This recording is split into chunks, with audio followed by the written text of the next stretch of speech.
జై మా కాళీ, జై శ్రీ మహాకాల్.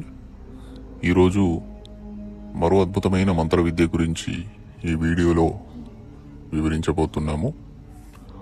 ఒక వ్యక్తి మరో వ్యక్తిని వశం చేసుకోవడం, వశీకరణ ప్రయోగం చేయడం, అది సాధారణంగా అందరికీ తెలిసిన విషయమే.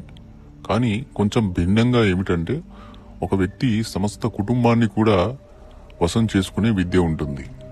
ఆ విద్య గురించే ఈ వీడియోలో అవగాహన కోసం వివరించడం జరుగుతుంది. ముందుగా మా యూట్యూబ్ ఛానల్ను చూస్తున్న వారు మా ఛానల్ను సబ్స్క్రైబ్ చేసుకోండి. అలాగే ఈ వీడియో కనుక నచ్చినట్లయితే లైక్ చేయండి, అందరికీ షేర్ చేయండి.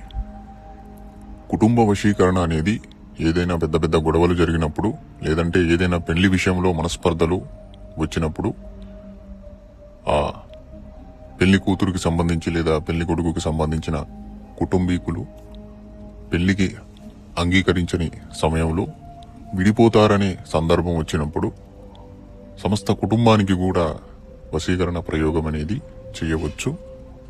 ఈ ప్రయోగం ద్వారా సమస్త కుటుంబం కూడా ప్రయోగం చేసిన వ్యక్తి మాట వినడం జరుగుతుంది. మాట వినడం అనేది ఏదో చెడు చేయడానికి కాదు, ఏదైనా శుభకార్యం కోసం, అందరూ కలిసిమెలిసి ఉండడం కోసం ప్రయోగం అనేది ఫలించడం జరుగుతుంది. చెడు ప్రయోగాలకైతే ఈ ప్రయోగం ఫలించదు. ఎక్కువ శాతం పెళ్లి విషయాలలో ఇలాంటి ప్రయోగం అనేది పనిచేసే అవకాశం ఉంటుంది. ఉదాహరణకు, ప్రేమ వివాహం చేసుకోవాలనుకునే వ్యక్తి తాను ప్రేమించిన వ్యక్తి యొక్క కుటుంబీకులు వారి యొక్క ప్రేమను అంగీకరించకుండా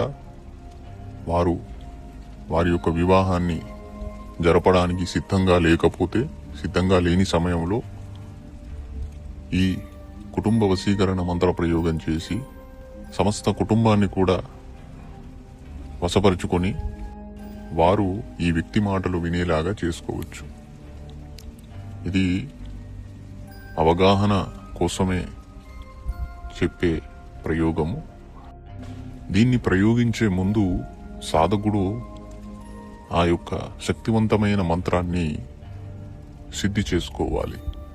ఇందులో సాధకుడు కఠోరంగా 41 రోజుల మంత్రానుష్ఠానం చేసి మంత్రసిద్ధి పొంది ఆ తర్వాత ఈ ప్రయోగం అనేది ఇతరులపైన చేయవచ్చు.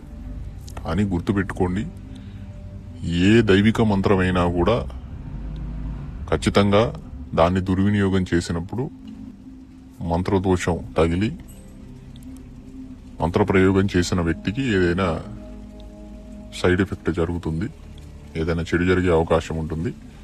అందుకనే దైవిక మంత్రాలను ప్రయోగం చేసే ముందు మంచి కోసమే చేయాలి అనే ఆలోచనతో చేయండి. దురుద్దేశంతో మంత్రప్రయోగాలు చేస్తే అవి ఫలించకపోగా మీకేదైనా చెడు జరిగే అవకాశం ఉంటుంది. ఇది దాదాపుగా ప్రతి సాధనకు సంబంధించి కూడా నేను చెప్తూ ఉంటాను. విద్యలను ఎప్పుడు కూడా మనం దుర్వినియోగం చేయకూడదు.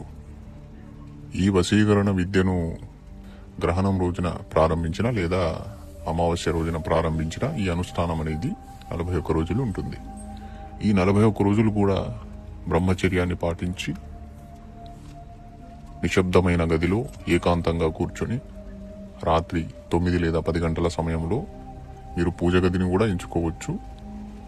ఆ సాధన ప్రాంగణంలో కూర్చొని మీరు మంత్రజపం చేయాలి.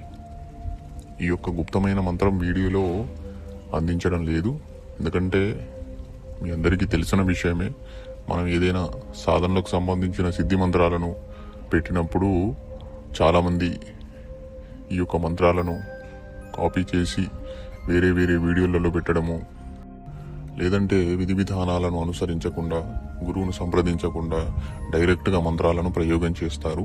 తద్వారా వాళ్ళకే నష్టం జరుగుతుంది. అలా జరగడం సరైనది కాదు. కాబట్టి ఎవరైనా ఈ మంత్రానుష్ఠానం చేయాలనుకునేవారు మీరు మమ్మల్ని సంప్రదించండి. అలాగే మొదటిసారి మా యూట్యూబ్ ఛానల్ చూస్తున్న వాళ్ళు మా ఛానల్ను సబ్స్క్రైబ్ చేసుకోండి. ఈ వీడియో నచ్చితే లైక్ చేయండి, అందరికీ షేర్ చేయండి. జై మా కాళీ, జై శ్రీ మహాకాల్.